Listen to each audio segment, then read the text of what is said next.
A noite foi especial para o cinema brasileiro e para Joinville.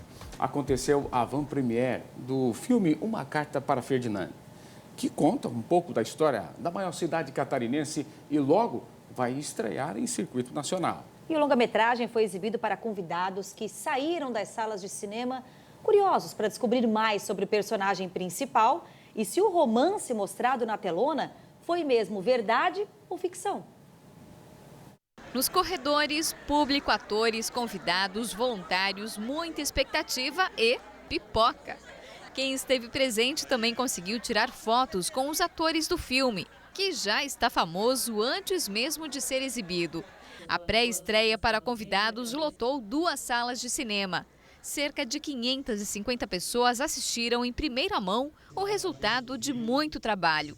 O longa Uma Carta para Ferdinand foi gravado em fevereiro de 2018 e levou mais de 1 ano e meio para ser editado. O Marcelo Butti foi o responsável por montar o filme. Ele assistiu cena por cena e depois de muitas horas à frente da ilha de edição, sentou em uma das poltronas para assistir novamente. Na verdade é um trabalho de olhar praticamente todo o material bruto, né? A gente vê todo assim, sem tirar nada e a gente vai excluindo, né? Ah, isso aqui linka com isso, com essa câmera, com essa câmera, com essa câmera. E aí seguindo a narrativa, e para a narrativa ficar gostosa de ver, para ter um link gostoso de ver, né? Estou até com saudade, já faz uns 2 meses que eu não vejo o filme. Eu montei, ele foi finalizado, foi pro áudio, eu não vi ele fechado, né? Agora eu estou curioso para assistir, para ver o resultado. O protagonista do filme, interpretado pelo ator Clemente Viscaíno, é Frederico Bruchlin, um francês que pode ser considerado o primeiro prefeito de Joinville. Nascido em 1835, foi o braço direito do príncipe francês de Joinville, François Ferdinand. Na história, Frederico retorna do passado para ver como andam as coisas na cidade que ajudou a construir. Foi um presente, né? Um presente mesmo na minha carreira. Porque fazer um personagem histórico desse, né? Que depois de 200 anos visita a sua cidade para ver como é que está e dá satisfações para o príncipe, que ganhou isso aqui, mas ele nunca veio, né? Isso foi uma maravilha de conhecer a história dessa comunhão com a cidade, né? Para remontar os figurinos e os cenários do passado foi preciso muita pesquisa.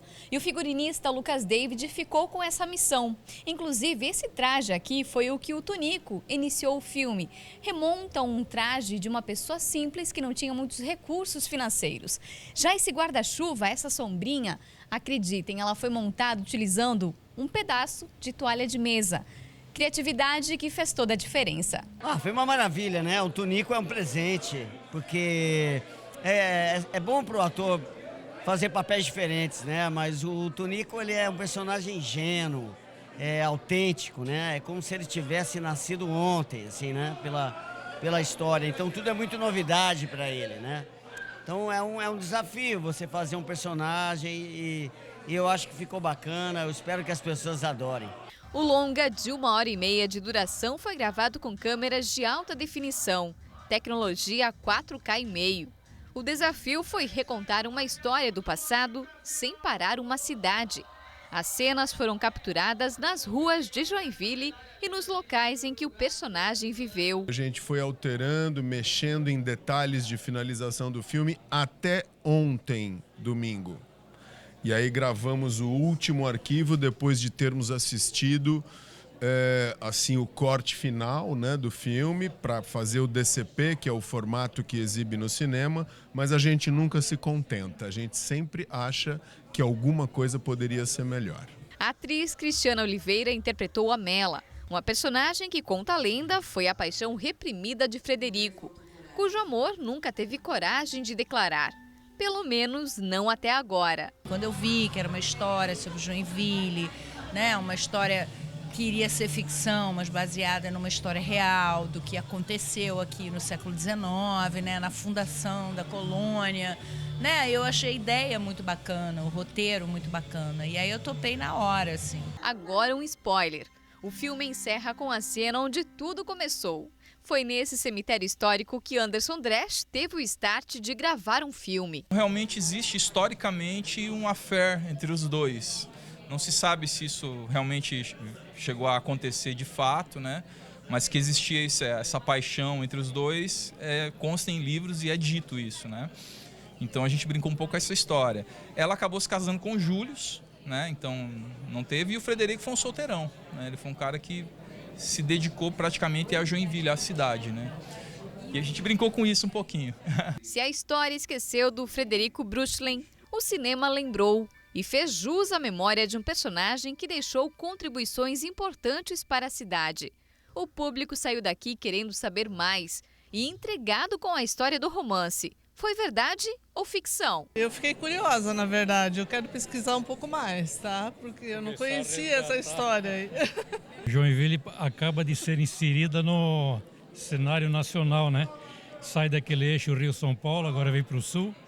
Eu acho que Joinville está tendo uma grande transformação com isso aí. Eu acho que foi muito bem construída e a identidade que a gente tem com a cidade é inevitável que existam muitos momentos ali que a gente realmente se emocione. Tem uma mensagem muito importante, é a questão do que nós fizemos com a cidade, que alguém lá atrás planejou, o que nós fizemos com a cidade. Então traz a gente uma reflexão, né?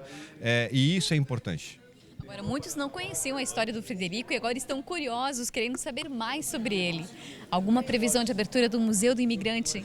A data certa nós não temos ainda, mas o processo de restauração do Museu do Imigrante ele já está em execução, né? E esperamos o mais breve possível poder entregar esse marco histórico para o Joinvilense.